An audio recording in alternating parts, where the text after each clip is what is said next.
ماہ سیام اپنے دامن میں اتنی برکتیں رکھتا ہے کہ فرمایا گیا کہ لوگوں کو اگر پتہ چل جائے کہ ماہ سیام ہے کیا تو وہ آرزو کریں کہ پورا سال ہی ماہ سیام رہے۔ اس قدر اس کے دامن میں برکات ہیں، رحمات ہیں، انوار ہیں، روشنیاں ہیں۔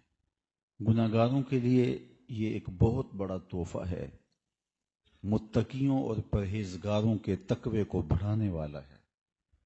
روزہ اللہ کی رحمتوں کا موسم بہار ہے۔ یہ ماہ نور اللہ کی رحمتوں کا موسم بہار ہے، اور اس کے دامن میں اتنی ضیائیں، اتنی روشنیاں اور اتنے اجالے ہیں کہ من کے سارے اندھیرے مٹ جاتے ہیں۔ اہل ایمان پر روزہ سن 2 ہجری کو فرض کیا گیا۔ فرضیت روزہ کے بعد حضور علیہ السلام کی حیات طیبہ میں کل 9 رمضان المبارک آئے۔ 7 رمضان 29 کے اور 2 30 کے، اور یہ بات ذہن میں رکھیے گا کہ روزے 29 ہوں ثواب پھر بھی 30 کا ہی نصیب ہوتا ہے۔ یہ اس امت کے لیے اللہ تعالیٰ کی کرم نوازی ہے۔ روزہ لغت میں رک جانے کو کہتے ہیں۔ الصوم فی اللغت الامساک، رک جانے کو کہتے ہیں۔ شریعت کی اصطلاح میں بقصد عبادت طلوع فجر ثانی سے لے کے غروب آفتاب تک اکل و شرب اور عمل زوجیت سے روکے رہنے کو کرتا ہے۔ تو اس سے متبرک غذا اور کیا ہو سکتی ہے؟ تو آپ کہتے ہیں کہ جناب میرا روزہ ہے۔ آپ کو کوئی مائے زمزم پیش کرتا ہے، اس سے زیادہ بہتر مشروب کون ہو سکتا ہے؟ اس جیسا مشروب کائنات میں موجود نہیں ہے، لیکن آپ معذرت کر لیتے ہیں کہ جناب میں نے روزہ رکھا ہے۔ تو مائے زمزم جیسا مشروب اور مدینہ النبی صلی اللہ علیہ وآلہ وسلم کی کھجوریں بھی آپ نہیں لیں گے کہ میں نے روزہ رکھا ہوا ہے۔ تو روزے میں وہ چیزیں جو جائز تھیں، مشروع تھیں، مبارک تھیں، متبرک تھیں، اس سے بھی رک گئے، اور جو چیزیں پہلے ہی ناجائز ہیں تو پھر روزے سے جب آپ ہوں گے تو ان سے کیوں نہیں رکیں گے؟ جھوٹ بولنا یہ تو روزے کے علاوہ بھی جائز نہیں تھا۔ حرام کمانا، حرام کھانا یہ روزے کے علاوہ بھی جائز نہیں تھا۔ کسی کی غیبت کرنا، چغلی کرنا، سب و شتم کرنا، گالی گلوچ کرنا یہ تو روزے کے علاوہ بھی جائز نہیں تھا۔ تو جو چیزیں روزے کے علاوہ بھی جائز نہیں تھیں تو روزے میں کا نام ہے۔ جو امور جائز تھے، مشروع تھے، اور جو چیزیں پہلے ہی ناجائز ہیں ان سے تو پھر بدرجہ اولا رکنا ہوگا۔ اسی لیے میرے اور آپ کے آقا و مولا نے ارشاد فرمایا، من لم یدع قول الزور والعمل به فلیس للہ حاجۃ فی ان یدع طعامہ و شرابہ۔ جس نے جھوٹ اور جھوٹے کام نہیں چھوڑے اس کے بھوکا اور پیاسا رہنے کی اللہ کو کوئی ضرورت نہیں ہے۔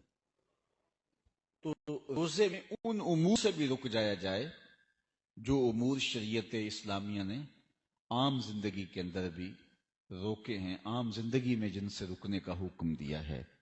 تو روزے کا نور نصیب ہی تب ہوتا ہے، روزے کی حقیقتیں، روزے کی لطافتیں، روزے کی برکتیں اور روزے سے وابستہ رحمتیں ہمارے من میں اتریں گے ہی تب جب ہم مقاصد روزہ کو پیش نظر رکھیں گے، اور ہر اس عمل سے، ہر اس بات سے، اور ہر اس فعل سے، ہر اس قول سے باز آ جائیں گے۔ بیٹھتے ہیں، جنازہ ہو گیا آپ نہیں جا رہے، کوئی بیمار ہو گیا حال پوچھنے نہیں جا رہے، یہ تو نیکی کے کام تھے، لیکن آپ کہتے ہیں جناب میں اعتکاف سے ہوں۔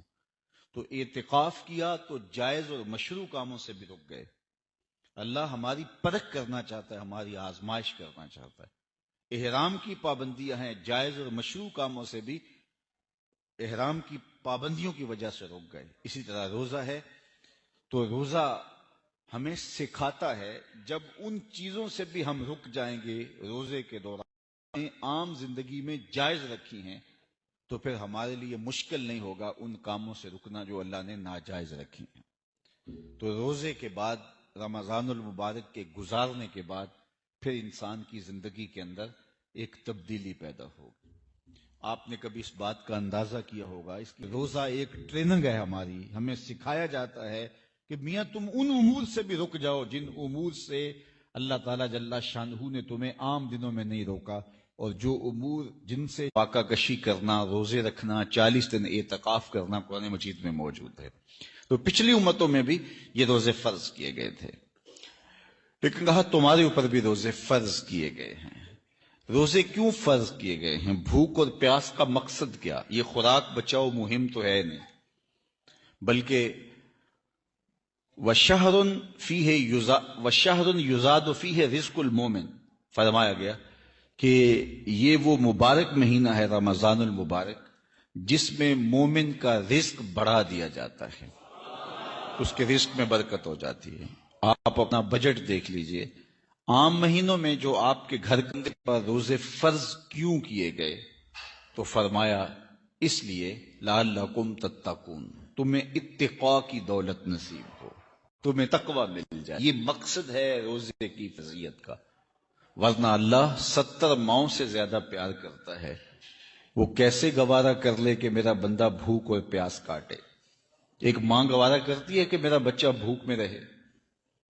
اگر بیٹا بھوک سے ہو تو ماں اس کے لیے ہر دکھ جھیل لیتی ہے، اس کی پیاس اور بھوک مٹانے کے لیے اس کو اپنا پیٹ کاٹنا پڑے تو اس سے بھی گریز نہیں کرتی، کسی کے گھر کے برتن بھی مانجنے پڑے تو غریب مائیں اس مرحلے سے بھی گزر جاتی ہیں کہ میری اولاد بھوک اور پیاس نہ کاٹے۔ اچھا، جو اللہ 70 ماؤں سے زیادہ پیار کرتا ہے اس نے کیسے گوارا کر لیا کہ میرا بندہ بھوک بھی کاٹے اور پیاس بھی کاٹے؟ جب ایک ماں گوارا کرتی کہ میرا بیٹا بھوک اور پیاس کاٹے، اور ماں کا پیار دنیا کے کسی ترازو پہ تولا نہیں جا سکتا۔ میں یہ بات اکثر کہا کرتا ہوں کہ سمندر کی پاتال تک شاید کوئی پہنچ گیا ہو، لیکن ماں کے پیار کا کنارہ آج تک کسی کو نہیں ملا۔ ماں جب بولتی ہے تو اس کے لہجے میں جبریل بولتا ہے، ماں جب مسکراتی ہے تو لگتا ہے جنت کی ساری کلیاں کھل اٹھی ہیں۔ اللہ نے اس کے لہجے میں وہ درد، وہ درک، وہ محبت، وہ چاشنی، وہ پیار، وہ کیا کائنات آباد کر رکھی ہے۔ ماں تو پھر ماں ہی ہوتی ہے نا۔ کبھی بچہ گھر سے نکلے، آپ نے یہ منظر خود ملاحظہ کیا ہوگا کہ بیٹے کو دنیا بڑا عقل مند سمجھتی ہے اور وہ دنیا کو عقل و بینش کے درس سکھانے نکلتا ہے، لیکن ماں کتنے بھولے انداز میں کہتے پتر سڑک دھیان سے عبور کرنا۔ دنیا کی 10 گاہوں میں جس کے لیکچر سننے کے لیے لوگ ترس رہے ہیں کہ یہ اس کو سنیں گے تو زندگی گزارنے کا اسلوب ملے گا، لیکن اس کو ماں کتنے پیارے انداز میں کہے سڑک دھیان سے عبور کرنا۔ یہ ماں کے پیار کا روپ ہے، یہ ماں کی محبت کا انداز ہے۔ ماں اولاد سے اتنا پیار کیوں کرتی ہے؟ آپ سب کا جواب ایک ہی ہوگا، اس لیے کہ ماں نے اولاد کو جنم دیا ہے، اس لیے وہ اتنا پیار کرتی ہے۔ بس میرے اس جملے کو سمجھ لیجئے، جس ماں نے بیٹے کو جنم دیا ہے، بیٹی کو جنم دیا ہے، وہ اتنا پیار کرتی ہے، تو جس نے خلق کیا ہے وہ کتنا پیار کرتا ہوگا۔ جس نے جنم دیا اس کے پیار کا ٹھکانہ نہیں ہے، تو جس نے کھانے کے لیے سب کچھ میسر بھی ہے لیکن روک دیا، نہ کچھ کھانا ہے نہ کچھ پینا ہے، اور بندے نے کہا مالک میں وضو اس احتیاط سے کروں گا حلق سے نیچے قطرہ نہ پک جائے۔ بندہ بھی اس احتیاط سے اپنی زندگی کو گزار رہا ہے، مالک بھی 17 17 16 16 20 20 گھنٹے بندے کی پیاس اور بھوک گوارا کرتا ہے۔ ماں تو گوارا نہیں کرتی تو مالک کیسے گوارا کر رہا ہے؟ تو آئیے دوبارہ اس مسئلے کو سمجھنے کے لیے ماں کی آغوش میں چل رہے ہیں۔ ماں بیٹے کی آنکھ میں آنسو نہیں دیکھ سکتی تھی، اس کی بھوک کو گوارا نہیں کر سکتی تھی، تڑپ جاتی تھی، اس کی تکلیف ماں کے لیے اذیت کا سامان، لیکن بیٹا بیمار ہو گیا، ماں اسے ڈاکٹر کے پاس لے گئی۔ ڈاکٹر نے جو بچے کو دیکھ کے ماں خوش ہو رہی ہے اور جو حلق سے نیچے قطرے اترتے چلے جا رہے ہیں، ماں کے چہرے پہ طمانینت آتی جا رہی ہے۔ کیا ماں صفاق ہو گئی؟ اس کا پیار چھن گیا؟ اس کی ممتا رخصت ہو گئی؟ آپ کہیں گے نہیں، بیٹا نہیں جانتا ماں جانتی ہے، چند لمحوں کی تکلیف ہے، نتیجہ شفا کی صورت میں برآمد ہوگا۔ ماں کی نگاہ اس تڑپنے پہ نہیں ہے، بلکہ اس کے نتیجے جو شفا کی صورت میں آنے والا ہے اس پہ ہے۔ 70 ماؤں سے زیادہ پیار کرنے والا رب یہ دیکھ رہا ہے، یہ بھوک کاٹ لیں گے لیکن لعلکم تتقون، انہیں تقوی کی دولت نصیب ہو جائے گی، انہیں اتقاء کی بہاریں نصیب ہو جائیں گی۔ مالک کی نگاہ اس بھوک اور پیاس پر نہیں ہے، بلکہ مالک کی نگاہ اس تقوی پر ہے جو روزے کا نتیجہ نصیب ہونے والا ہے۔ اس لیے روزہ دار کے منہ کی خوشبو بھی اللہ کو پسند ہے۔ شام کے وقت جب معدے خالی معدے سے بو اٹھتی ہے، اللہ کو مشک و عنبر سے زیادہ محبوب ہے۔ اللہ اکبر کہ میرا بندہ روزے سے ہے، تو یہ تقوی کے حصول کے لیے روزہ رکھا جاتا ہے۔ اب سوال یہ ہے کہ تقوی بھوک اور پیاس کاٹنے سے کیسے حاصل ہوتا ہے؟ اتقاء کی دولت جو بندے کو نصیب ہوتی ہے وہ بھوک اور پیاس کاٹے گا تو تقوی نصیب ہو۔ تو اس بات کو سمجھنے کے لیے ایک مختصر تمہید آپ کو سمجھنا ہوگی، اور وہ یہ کہ ہمارے 2 دشمن ہیں جو ہمیں جادہ مستقیم سے ہٹانے کے لیے دن رات کوشاں ہیں، ایک نفس اور دوسرا شیطان۔ نفس اور شیطان دونوں دشمن ہمیں راہ حق سے ہٹانے کے لیے دن رات جد و جہد میں ہیں اور ہمارے خلاف مساعی جد و جہد اور محنت کر رہے ہیں۔ ان میں جو نفس ہے وہ بڑا دشمن ہے یا شیطان بڑا دشمن ہے؟ عمومی طور پہ تو یہ کہا جاتا ہے کہ شیطان نے ہمیں ورغلا دیا، لیکن شیطان جب خود ورغلایا گیا، شیطان جب شیطان بنا تو اس وقت کوئی دوسرا شیطان تو نہیں تھا جس نے شیطان کو ورغلایا، وہ نفس تھا جو شیطان کو بھی شیطان بناتا ہے۔ نفس کے اندر سے سر اٹھا کے کہا تھا نا، آنا خیر منہ، میں بہتر ہوں، اور باقاعدہ دلیل کھڑی کر لی اس کے نفس نے، خلقتنی من نار وخلقتہ من طین، مجھے تو نے آگ سے پیدا کیا ہے، اسے تو نے مٹی سے پیدا کیا ہے۔ مٹی افضل نہیں ہوتی، فضول ہوتی ہے، اور آگ اٹھتی ہے اوپر کو جاتی ہے، یہ افضل ہے، لہٰذا افضل مفضول کو سجدہ کیسے کرے، میں سجدہ نہیں کروں گا۔ باقاعدہ اس کے نفس نے ایک دلیل تراشی۔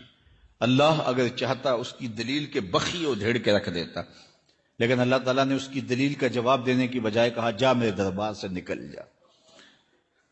اس نے کہا مالک مجھے مہلت دے دے، کہا جا قیامت تک تجھے مہلت دی۔ اللہ اکبر۔ تو اب شیطان کو شیطان بنانے والا نفس ہے جس نے اندر سے کھڑے ہو کے کہا انا خیر منہ، میں بہتر ہوں۔ تو اس میں نے شیطان کا بیڑا غرق کر، انانیت اسے کہتے ہیں، انا خیر منہ، اس سے انانیت ہے، میں بہتر ہوں۔ ایک بزرگ تھے، انہوں نے ساری زندگی اپنی زبان پہ لفظ میں نہیں آنے دیا۔ وہ فرماتے تھے یہ وہ لفظ ہے جس نے شیطان کا بیڑا غرق کیا۔ تو وہ اس مفہوم کو ادا بھی کرنا چاہتے تو بألفاظ دیگر کرتے۔ کسی نے سنا کہ فلاں شخص ہے، اس کی زبان پہ کبھی میں کا لفظ نہیں آیا، تو اس نے کہا لو اس کی زبان پہ یہ لفظ کیوں نہیں آیا، میں جاتا ہوں اور ان کی زبان پہ یہ لفظ آئے ہی آئے۔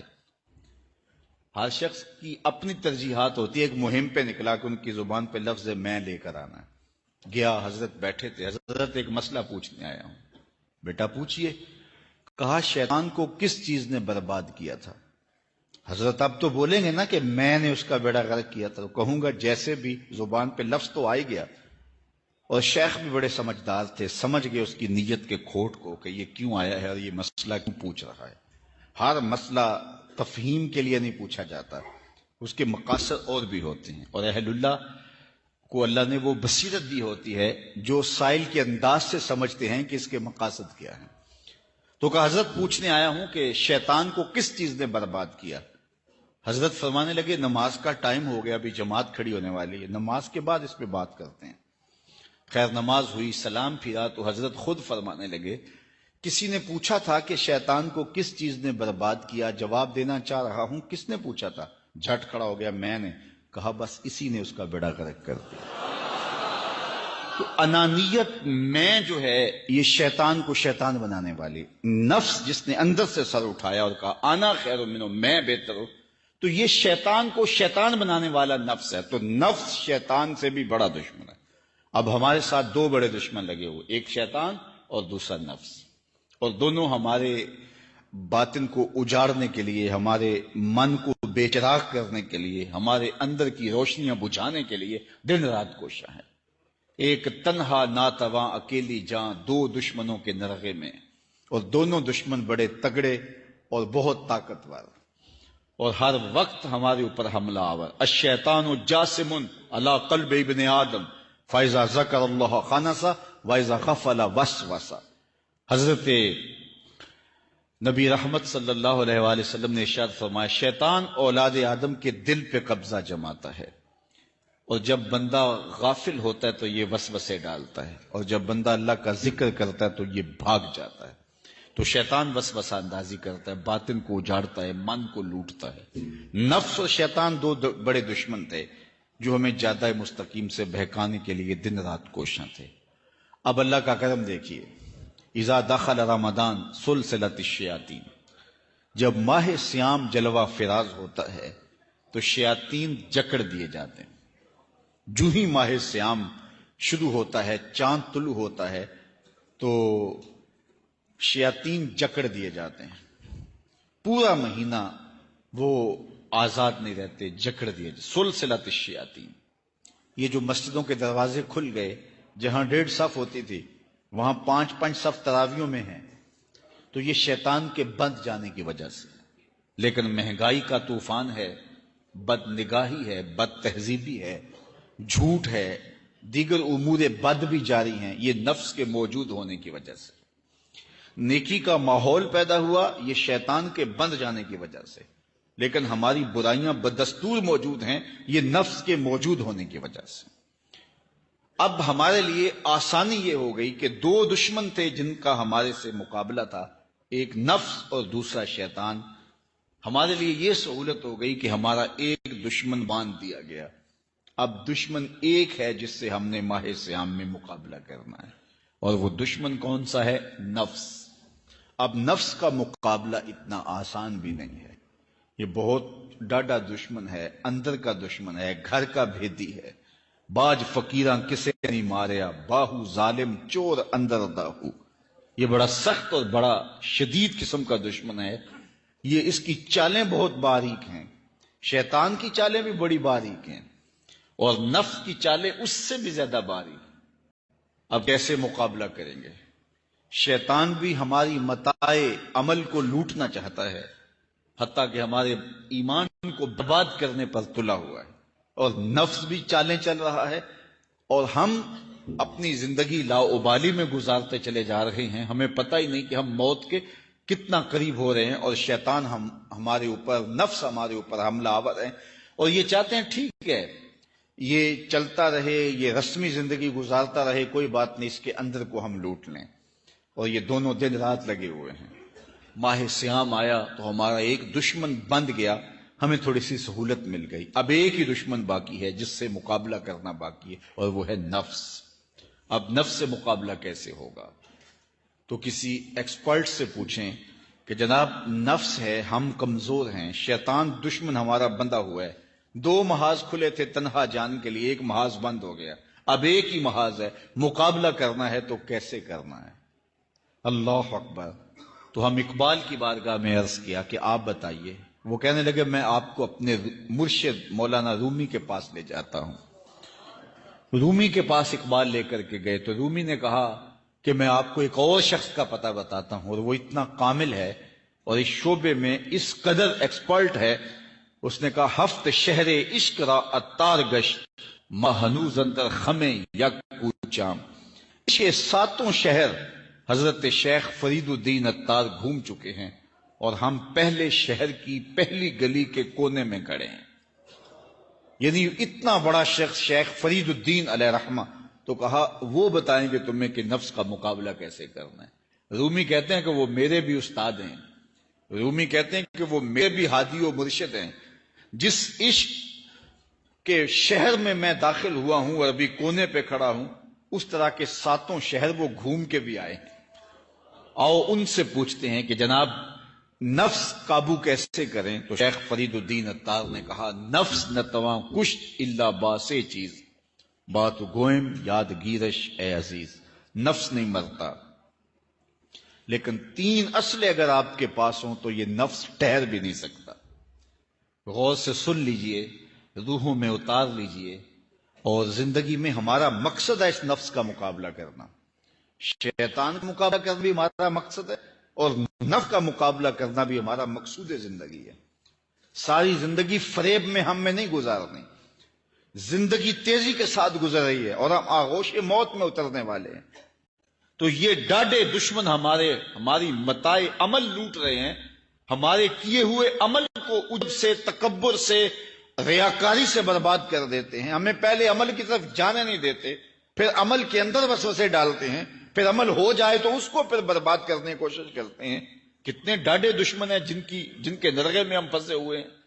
تو پھر ہمیں کوئی بندہ مل گیا ہے جو بتا رہا ہے کہ جناب اس کا مقابلہ ایسے کریں گے، تو پھر آج اس کی سن لیں ہم اور غور کر لیں اور اپنے اندر اتریں۔ تو شیخ فرید الدین عطار ہمیں بتا رہے ہیں، تو سنیے وہ کیا کہہ رہے ہیں۔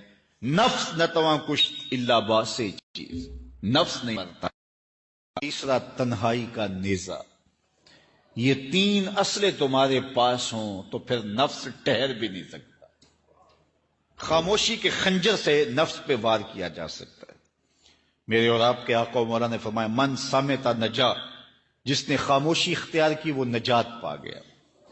ہماری زندگی کے جتنے بھی برے اعمال ہیں ان میں سے سب سے زیادہ برے اعمال ہماری زبان کرتی ہے۔ ہمارے ہاتھ بھی گناہ کرتے ہیں، کسی پہ ظلم کر تو گناہ کرتے ہیں، ہمارے پاؤں بھی گناہ کرتے ہیں، برائی کے اڈے پہ چل جاتے ہیں، ہماری آنکھیں بھی گناہ کرتی ہیں، ہماری سوچیں بھی گناہ کرتی ہیں، ہم حرام کمائیں کھائیں تو پیٹ بھی ہمارا گناہ کرتا ہے، لیکن سب سے زیادہ گناہ ہماری زبان کرتی ہے۔ جھوٹ یہ بولتی ہے، غیبت یہ کرتی ہے، بہتان یہ لگاتی ہے، گالی گلوچ سب و شتم یہ کرتی ہے، گلے شکوے کا انداز، ناشکری کا لہجہ یہ اختیار کرتی ہے۔ اسی لیے میرے اور آپ کے آقا و مولا نے فرمایا جو تمہارے 2 جبڑوں کے درمیان ہے یعنی تمہاری زبان، اور جو 2 ٹانگوں کے درمیان ہے تمہاری پنزو کریں، اس کا پہلا نسخہ کیا ہے؟ خاموشی کا خنجر۔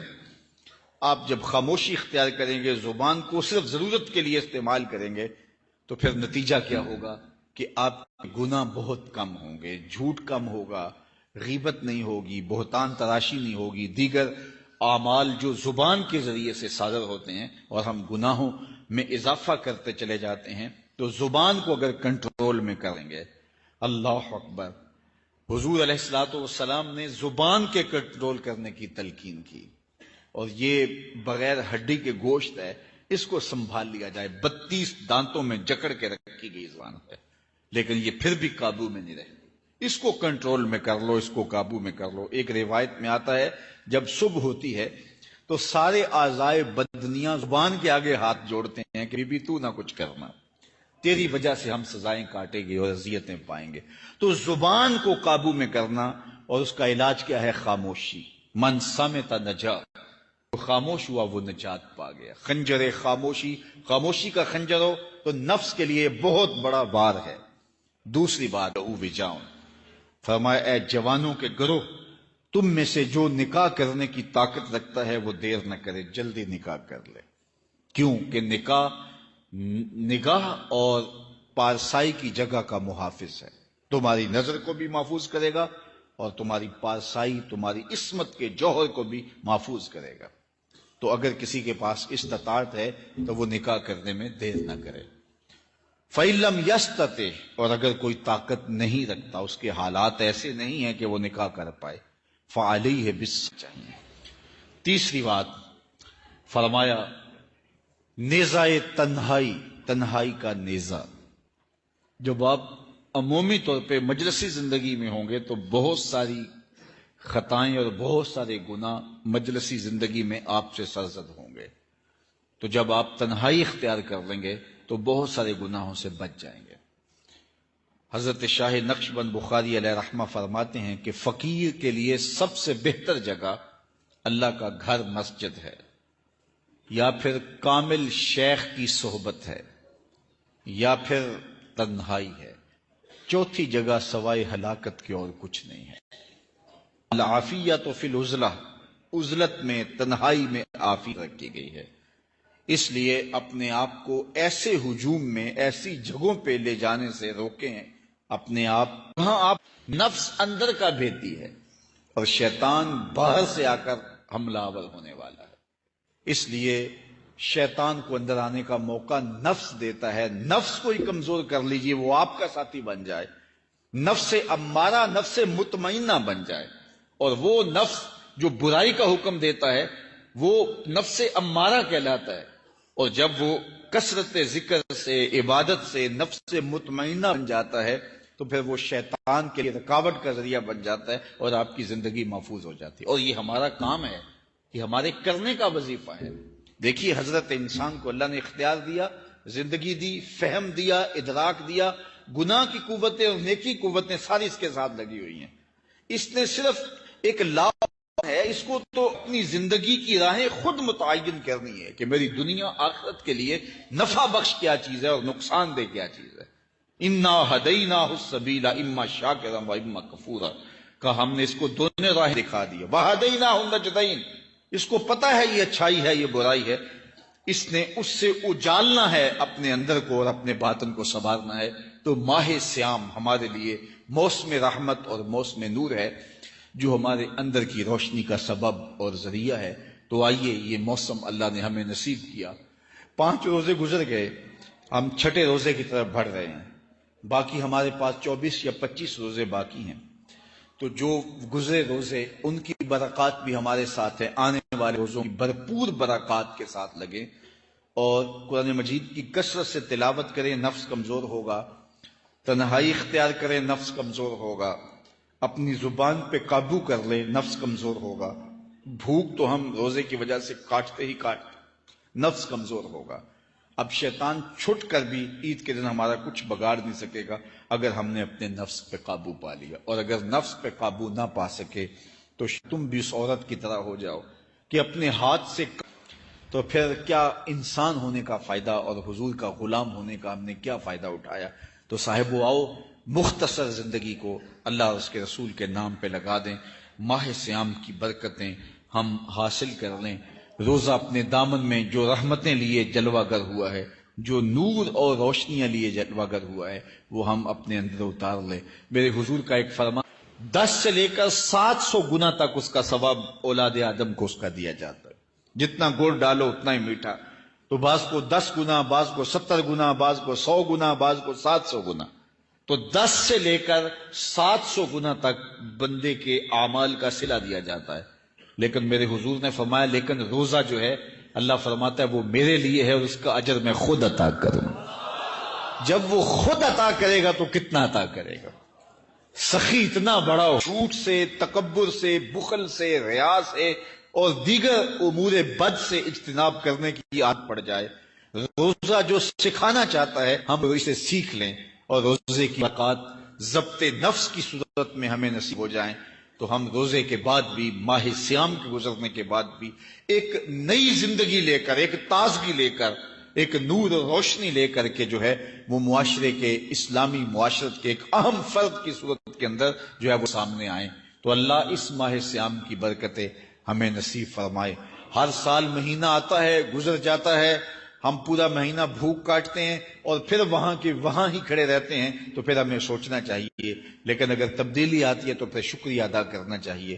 آج کی اس تاریخ میں ہم عزم کر کے اٹھیں کہ ہمارا یہ ماہ سیام ہماری زندگی میں ایک سنگ میل ثابت ہوگا، اور ہم ایک نئے باغپن کے ساتھ، نئے عزم کے ساتھ یہ مہینہ گزاریں گے اور ضبط نفس سیکھیں گے۔ اس مہینے سے اپنی آنکھوں پر پہرے بٹھائیں گے، اپنے خیالوں پہ قابو رکھیں گے، اپنی سوچوں کو آوارہ نہیں ہونے دیں گے، اپنی زبان سے ایک جملہ بھی غلط نہیں نکلنے دیں گے، نہ جھوٹ، نہ بہتان، نہ گالی، نہ سب و شتم، نہ شکوہ، نہ غیبت، نہ چغلی۔ اپنی زبان کو کنٹرول کریں گے، کیونکہ بہت سارے گناہ اس زبان سے ہوتے ہیں۔ لقمہ حرام سے اپنے آپ کو محفوظ کریں گے، اپنی آنکھوں پہ شرم و حیا کے پہرے بٹھائیں گے، اور یوں ایک پورا مہینہ جب ہمارا گزرے گا، ایک سحری کا لطف ہے۔ یار سحری اگر آپ اکیلے کریں تو اس کا مزہ اور ہے، کسی ہوٹل میں کریں تو اس کا لطف اور ہے، اور چولہے کے پاس بیٹھ کے ماں کے ہاتھوں سے پکی ہوئی چپاتیاں کھائیں اور سحری کا لمحے ہوں اور تہجد گزار ماں کے ہاتھوں سے پکے ہوئے پراٹھے کھائیں تو پھر سحری کا لطف کچھ اور ہے نا، سرور اور ہے۔ اچھا آپ کو اپنے مرشد کے ساتھ بیٹھ کے سحری کرنے کا موقع مل جائے تو اس کا لطف کچھ اور ہے۔